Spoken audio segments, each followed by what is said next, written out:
Cockroach जनता party के founder Abhijit Dipke का x पर एक पोस्ट आया है। उस पोस्ट में वो सरकार को वार्निंग देते हुए नजर आ रहे हैं।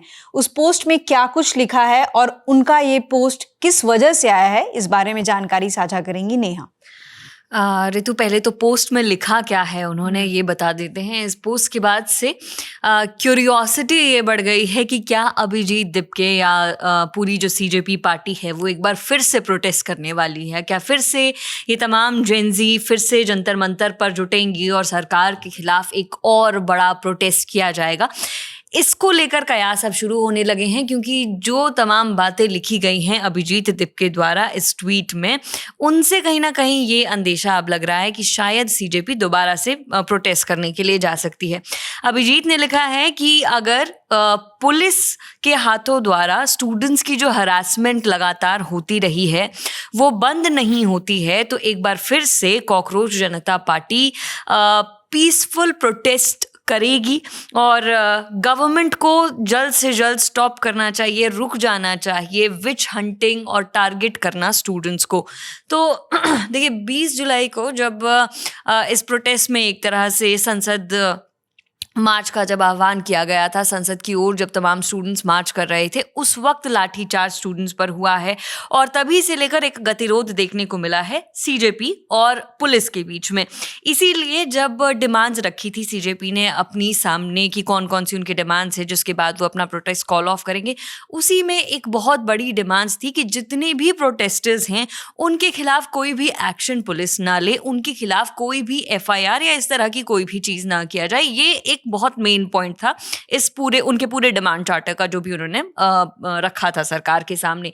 लेकिन अभी क्या हुआ है कि आज सुप्रीम कोर्ट की एक हियरिंग थी। जन याचिकाएं जो तमाम दायर की गई हैं सीजेपी के इस प्रोटेस्ट से जुड़ी हुई, उस पर आज सुप्रीम कोर्ट में हियरिंग हुई है और ये इन मामलों की सुनवाई कर रहे थे मुख्य न्यायाधीश सूर्यकांत, न्यायमूर्ति जयमाला बागची और न्यायमूर्ति वी मोहना। इसमें कई बड़ी बातें आज की इस हियरिंग से निकलकर सामने आई है। इस हियरिंग में पहले क्या बातें बताई गई है वो आपको बता देते हैं। इसमें जो बातें हैं वो कुछ ऐसी है कि 18 साल से कम उम्र के जिन प्रदर्शनकारियों का कोई आपराधिक रिकॉर्ड नहीं है उन्हें तुरंत रिहा किया जाए। पुलिस कार्रवाई की स्वतंत्र और निष्पक्ष जांच होगी। जरूरत से ज्यादा बल प्रयोग करने वालों की जवाबदेही तय होगी। प्रदर्शन से जुड़े सीसीटीवी, ड्रोन, बॉडी कैमरा और दूसरे डिजिटल सबूत सुरक्षित रखे जाएंगे और इसमें 8 राज्यों से जवाब भी मांगा गया है कि जिन भी लोगों पर पहले केस नहीं था उनके खिलाफ फिलहाल क्या कार्रवाई की गई। इस तरह के जवाब 8 राज्यों से मांगे गए हैं। लेकिन इसमें एक पॉइंट आज ये भी जोड़ा गया जिससे सीजेपी को फिल वक्त जो है प्रॉब्लम नजर आ रही है, वो ये था कि कोर्ट ने कहा है कि पहले से दर्ज जो एफआईआर है तमाम लोगों पर, उन्हें अपने आप रद्द या स्थगित ना किया जाए। सरकारें कानून के मुताबिक उनकी जांच जारी रख सकती हैं। अब देखिए यहाँ पर सीजेपी ने अपनी तरफ से क्लियर कर दिया था कि उनको कोई एक्शन नहीं चाहिए स्टूडेंट्स पर, उनको किसी तरह का भी कोई एफआईआर नहीं चाहिए। ये एक मेजर डिमांड थी जैसा कि हमने कहा।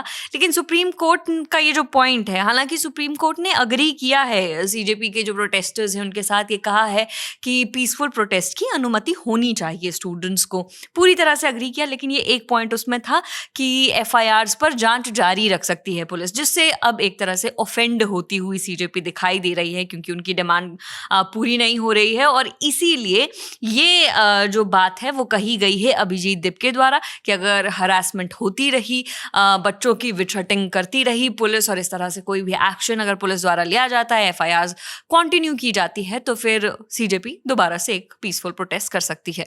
जी, तो जैसा कि नेहा ने कोर्ट्स की सारी प्रोसीडिंग्स बताई कि उसमें क्या क्या बातें हुई थी, आप सभी को इस बात की जानकारी होगी कि 25 जुलाई को शिक्षा मंत्री धर्मेंद्र प्रधान का इस्तीफा हुआ था।